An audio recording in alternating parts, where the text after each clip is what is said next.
5월 10일 오늘의 말씀은 창세기 39장입니다.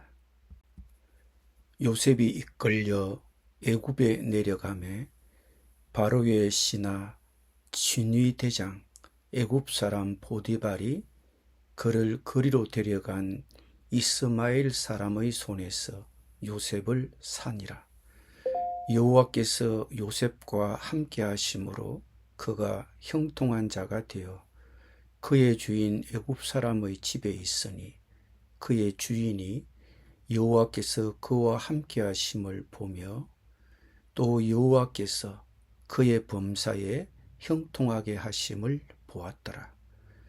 요셉이 그의 주인에게 은혜를 입어 섬기매 그가 요셉을 가정 총무로 삼고 자기의 소유를 다 그의 손에 위탁하니 그가 요셉에게 자기의 집과 그의 모든 소유물을 주관하게 한 때부터 여호와께서 요셉을 위하여 그 애굽 사람의 집에 복을 내리심으로 여호와의 복이 그의 집과 밭에 있는 모든 소유에 미친지라.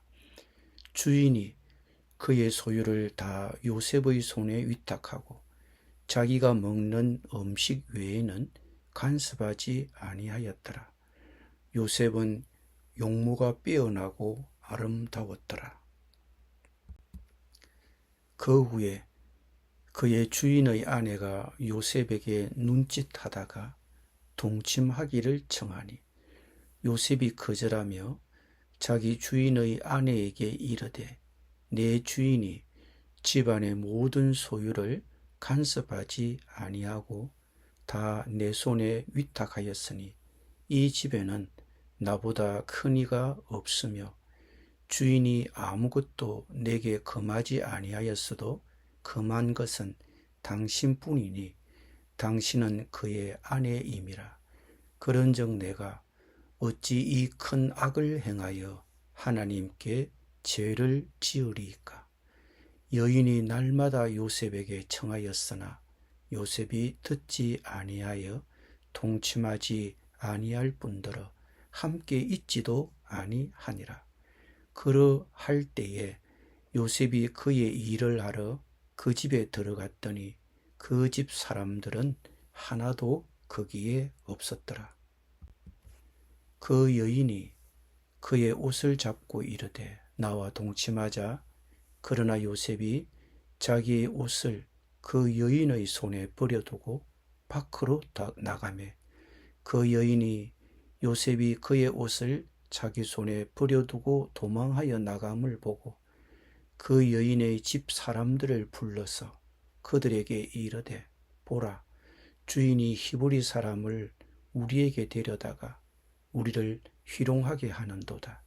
그가 나와 동침하고자 내게로 들어오므로 내가 크게 소리 질렀더니 그가 나의 소리 질러 부름을 듣고 그의 옷을 내게 버려두고 도망하여 나갔느니라 하고 그의 옷을 곁에 두고 자기 주인이 집으로 돌아오기를 기다려 이 말로 그에게 말하여 이르되 당신이 우리에게 데려온 히브리 종이 나를 희롱하려고 내게로 들어왔으므로 내가 소리질러 불렀더니 그가 그의 옷을 내게 버려두고 밖으로 도망하여 나갔나이다. 그의 주인이 자기 아내가 자기에게 이르기를 당신의 종이 내게 이같이 행하였다 하는 말을 듣고 심히 노한지라. 이에 요셉의 주인이 그를 잡아 옥에 가두니 그 옥은 왕의 죄수를 가두는 곳이었더라. 요셉이 옥에 갇혔으나 여호와께서 요셉과 함께 하심으로 그에게 인자를 더하사 간수장에게 은혜를 받게 하시매 간수장이 옥중 죄수를 다 요셉의 손에 맡김으로 그 재반 사물을 요셉이 처리하고 간수장은 그의 손에 맡긴 것을 무엇이든지 살펴보지 아니하였으니 이는 여호와께서 요셉과 함께 하심이라. 여호와께서 그를 범사에 형통하게 하셨더라. 아멘.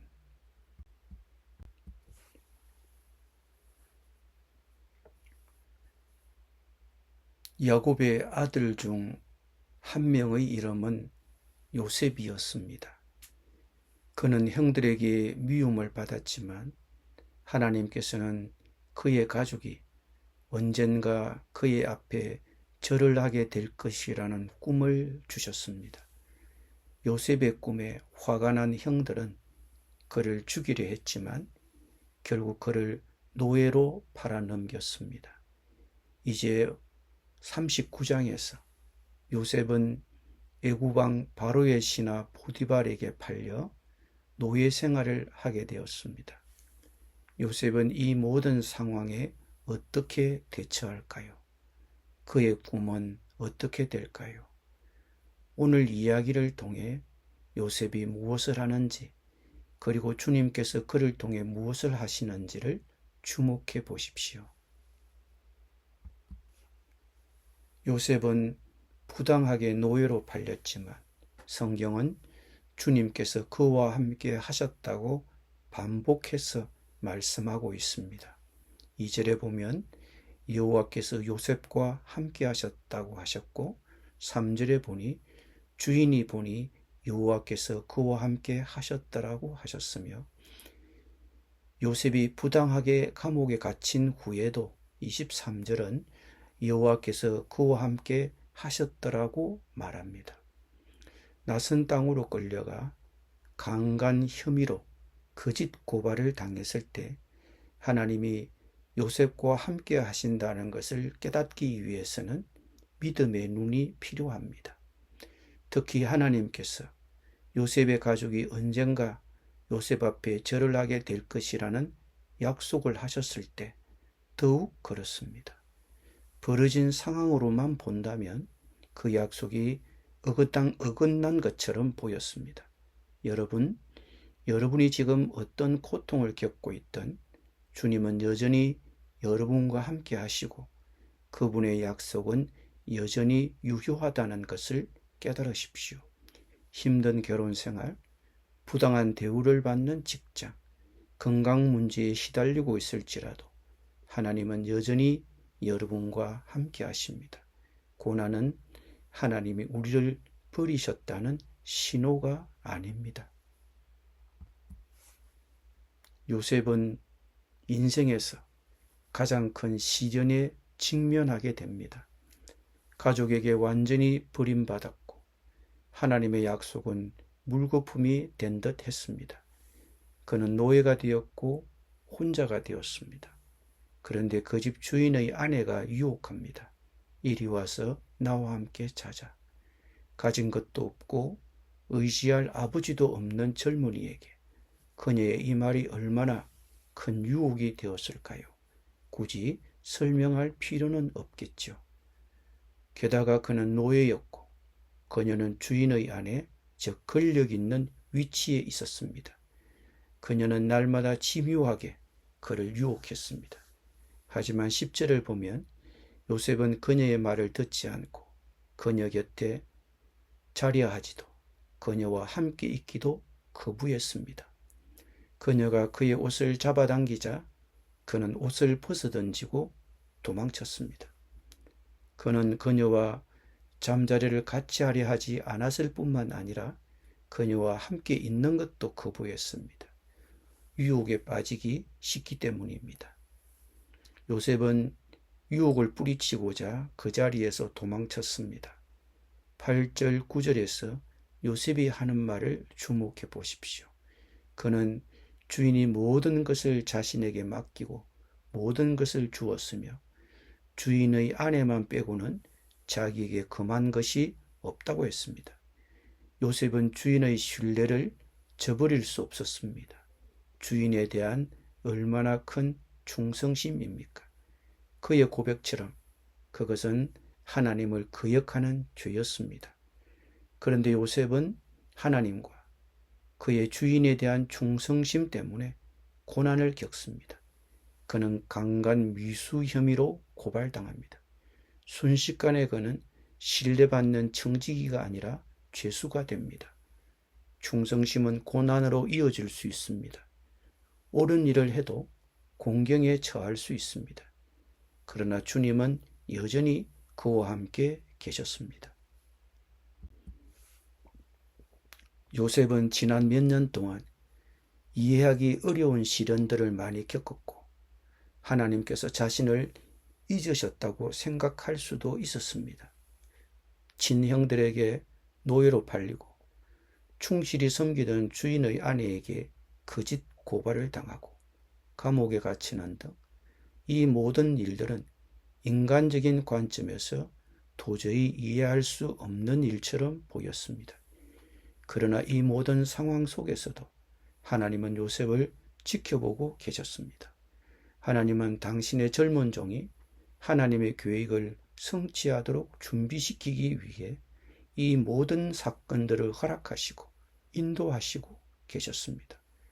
요셉에게는 마치 매듭과 얽힌 실타래처럼 보였을지 모르지만 사실 그것은 하나님께서 요셉을 훈련시켜 존귀하고 유용한 위치에 오르게 하시는 과정이었습니다.